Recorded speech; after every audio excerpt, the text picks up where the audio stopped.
Chapter 1. My Arrival at Tsavo. It was towards noon of March the 1st, 1898, that I first found myself entering the narrow and somewhat dangerous harbor of Mombasa on the east coast of Africa. The town lies on an island of the same name, separated from the mainland only by a very narrow channel which forms the harbor. And as our vessel steamed slowly in, close under the quaint old Portuguese fortress built over 300 years ago, I was much struck with the strange beauty of the view which gradually opened out before me. Contrary to my anticipation, everything looked fresh and green, and an oriental glamour of enchantment seemed to hang over the island. The old town was bathed in brilliant sunshine and reflected itself lazily on the motionless sea.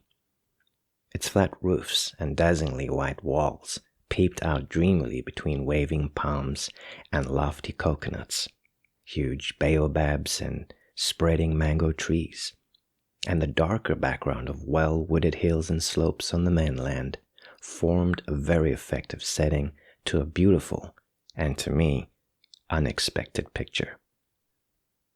The harbor was plentifully sprinkled with Arab dhows, in some of which, I believe, even at the present day, a few slaves are occasionally smuggled off to Persia and Arabia.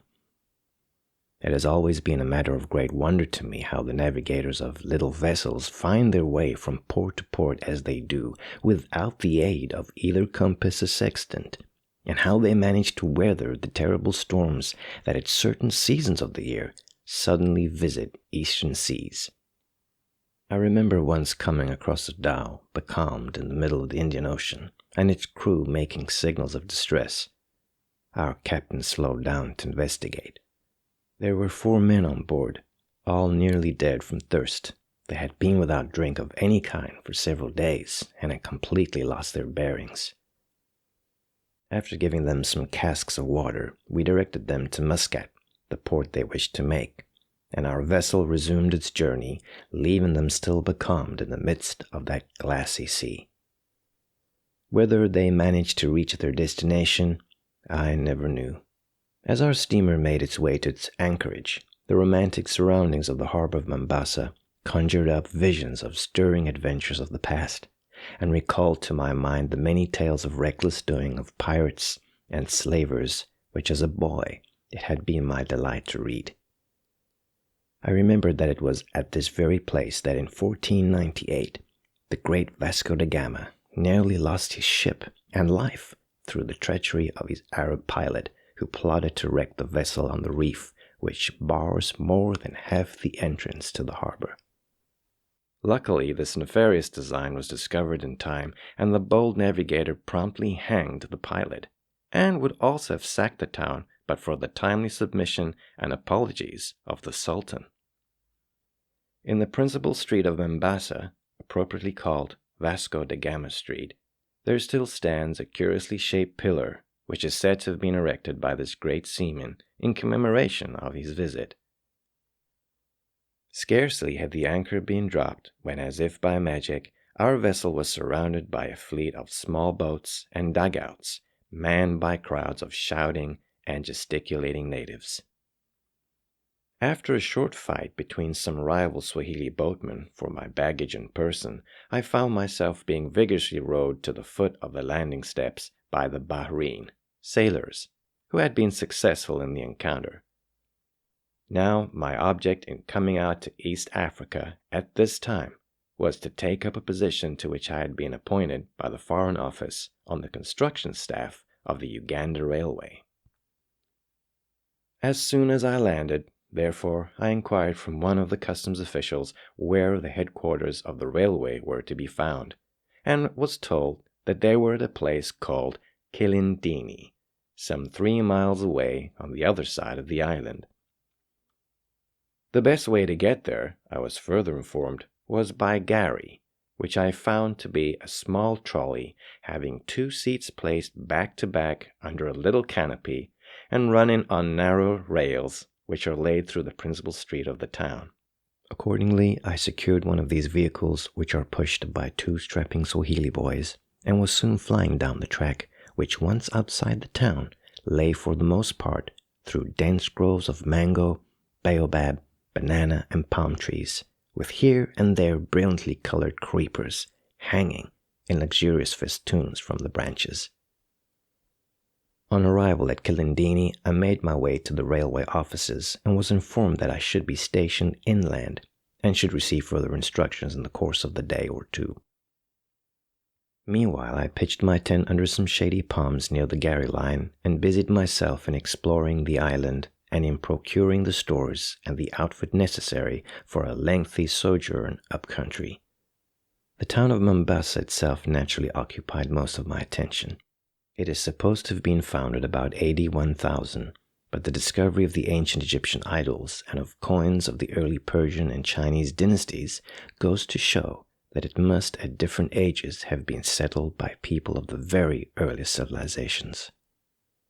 Coming to more modern times, it was held on and off from 1505 to 1729 by the Portuguese, a permanent memorial of whose occupation remains in the shape of the grim old fortress built around 1593.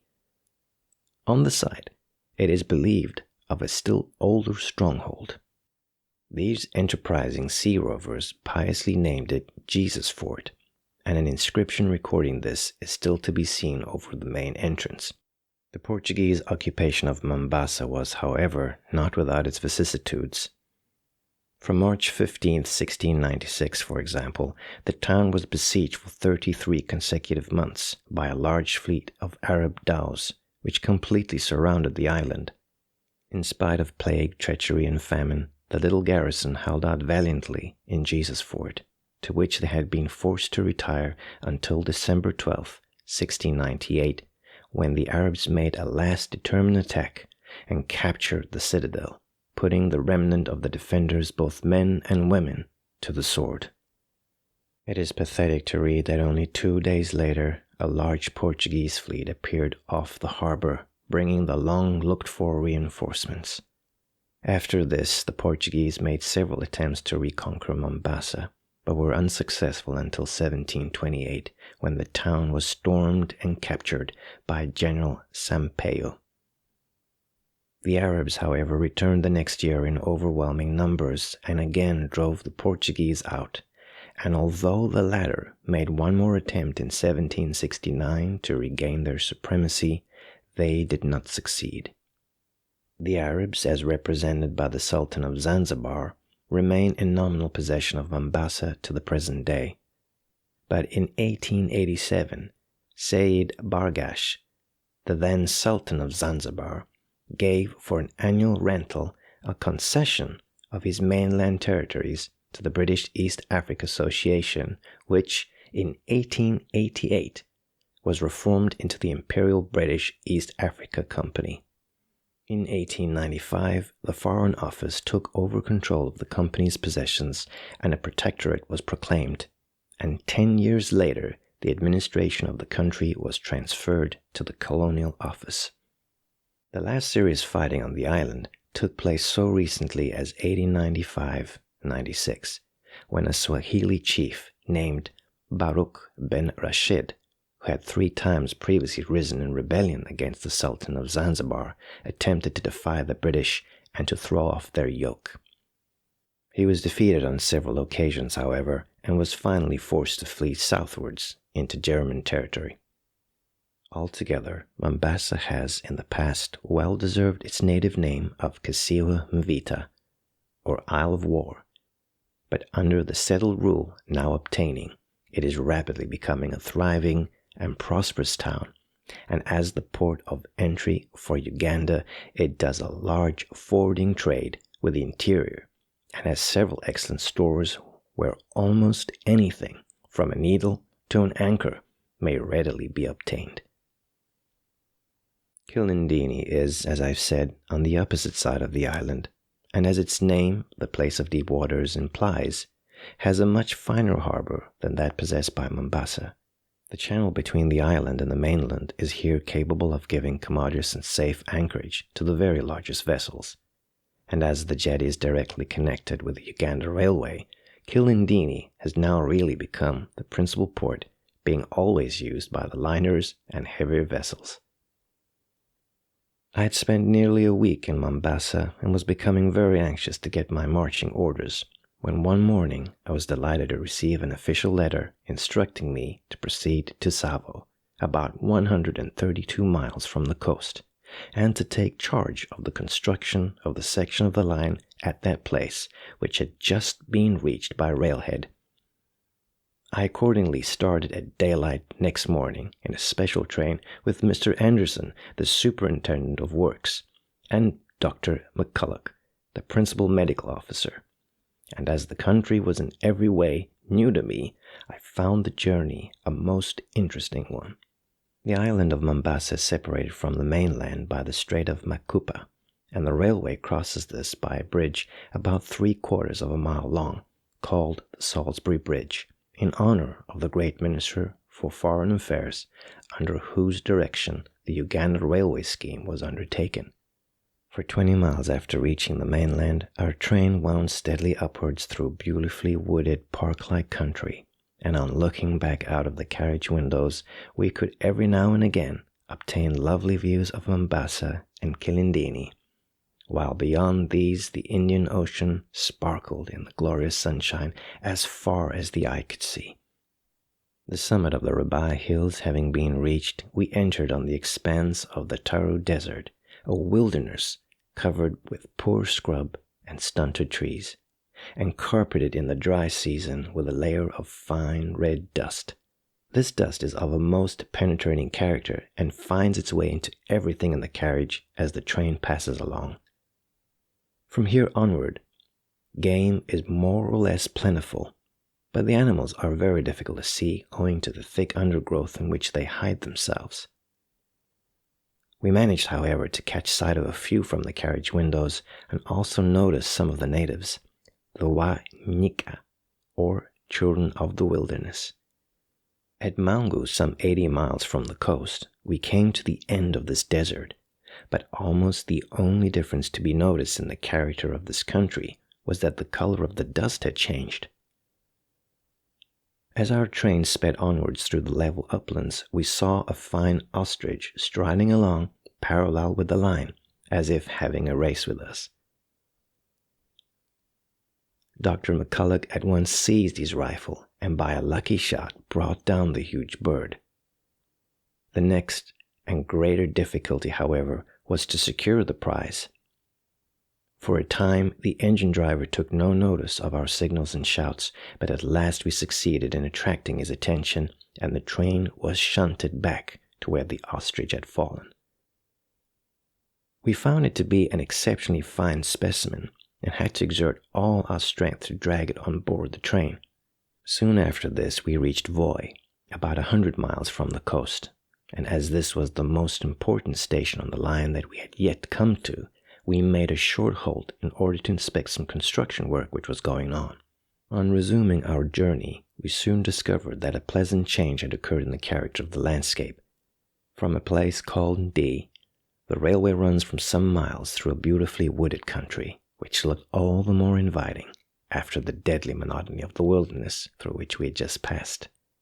To the south of us could be seen the D range of mountains, the dwelling place of the Waitara people, while on our right rose the rigid brow of the Ndungu escarpment, which stretches away westwards for scores of miles. Here our journey was slow, as every now and again we stopped to inspect the permanent works in progress. But eventually, towards dusk, we arrived at our destination, Tsavo.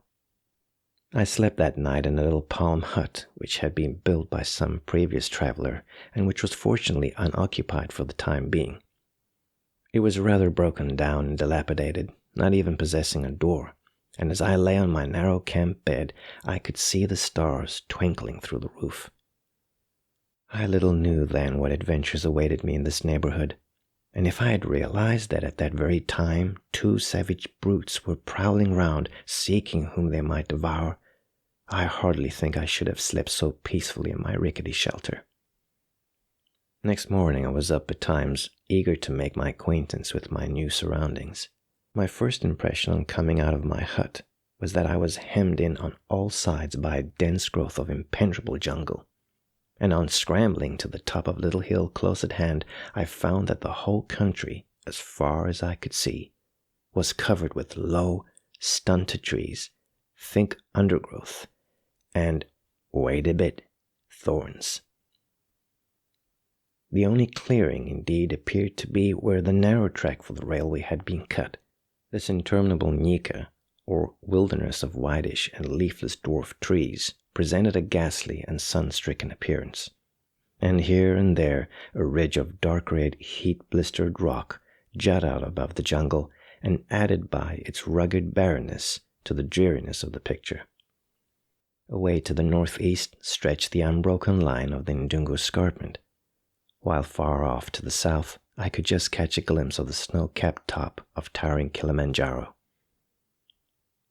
The one redeeming feature of the neighborhood was the river from which Tsavo takes its name.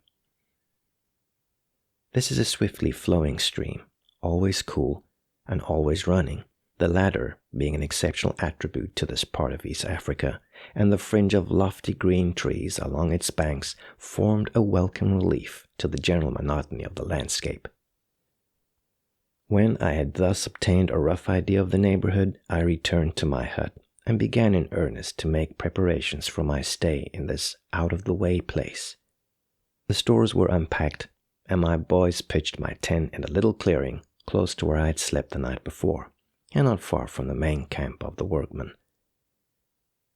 Railhead had, at this time, just reached the western side of the river, and some thousands of Indian coolies and other workmen were encamped there.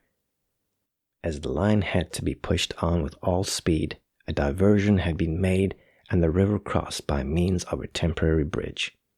The principal work was to erect the permanent structure and to complete all the other works for a distance of 30 miles of each side of Tsavo. I accordingly made a survey of what had to be done and sent my requisition for labor, tools, and material to the headquarters of Kilindini. In a short time, workmen and supplies came pouring in, and the noise of hammers and sledges, drilling and blasting, echoed merrily through the district.